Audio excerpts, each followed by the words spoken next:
Bonjour et bienvenue dans les tutos DIY Parquet du Monde. Les parquets du monde.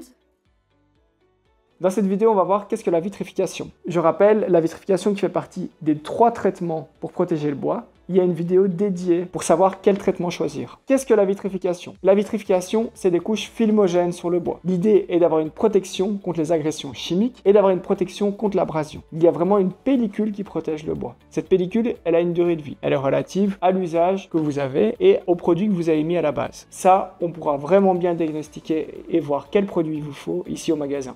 Il y a quand même une attention à avoir par rapport au parquet vitrifié, c'est de ne pas utiliser des savons qui enlèvent la vitrification ou qui abîment la vitrification. Pour ça, il est conseillé d'utiliser des savons doux. Ce que vous pouvez faire aussi, c'est pas obligatoire, mais c'est mettre un polish une fois par an ou 2 fois par an. C'est une couche filmogène qu'on vient remettre au-dessus du vernis pour protéger le vernis. Ça va aussi permettre de récupérer des micro-griffes si jamais vous en avez dans votre vernis. Du coup, à qui convient la vitrification?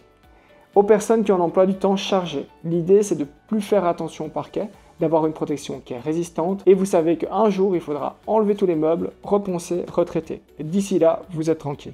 La durée de vie d'un vernis, c'est 10, 15, 20 ans. Ça dépend de nouveau de l'usage des pièces. Et je le répète, ça dépend de la qualité du vernis à la base et de comment il a été appliqué. Du coup, selon l'usage de la pièce, on va conseiller des vernis différents. À savoir que vous pouvez toujours partir vers l'option la plus résistante, mais elle est un petit peu plus onéreuse. Il existe des vernis monocomposants et des vernis 2 composants. L'idée, c'est que le vernis 2 composants, il y a un mélange à faire avant l'application. C'est souvent un vernis qui va être plus résistant, plus fermé, plus résistant chimiquement aussi. Nous, c'est un vernis qu'on va conseiller pour des pièces avec un usage un peu plus élevé, comme la cuisine, la salle à manger, le hall d'entrée, les endroits où il y a des accès vers l'extérieur. L'idée, c'est de mettre une protection qui va résister dans le temps. Il existe aussi du coup les monocomposants, ce sont des vernis où il n'y a pas de mélange à faire avant application. Là, on va plutôt conseiller ça pour des chambres ou alors pour un appartement où il y a un peu moins de passage.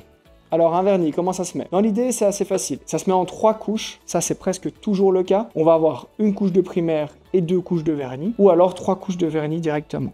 La vitrification se met au rouleau. On va bien respecter les temps de séchage. De nouveau, en théorie, c'est 4 heures entre chaque couche, mais nous, on conseille de mettre maximum 2 couches par jour, parce qu'on travaille quand même avec des produits à base d'eau. Plusieurs finitions sont possibles avec la vitrification. Il est possible de varier le gloss, d'avoir un parquet qui est très mat, comme s'il n'y avait rien dessus, ou alors très brillant. Et il y a des glosses intermédiaires. Il est aussi possible de gérer la teinte du vitrificateur.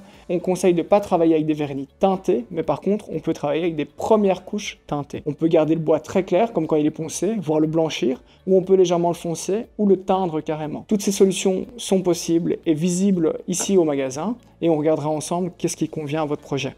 Voilà, la vitrification n'a plus de secret pour vous. Dans la prochaine vidéo, on va voir comment appliquer le vernis. À bientôt!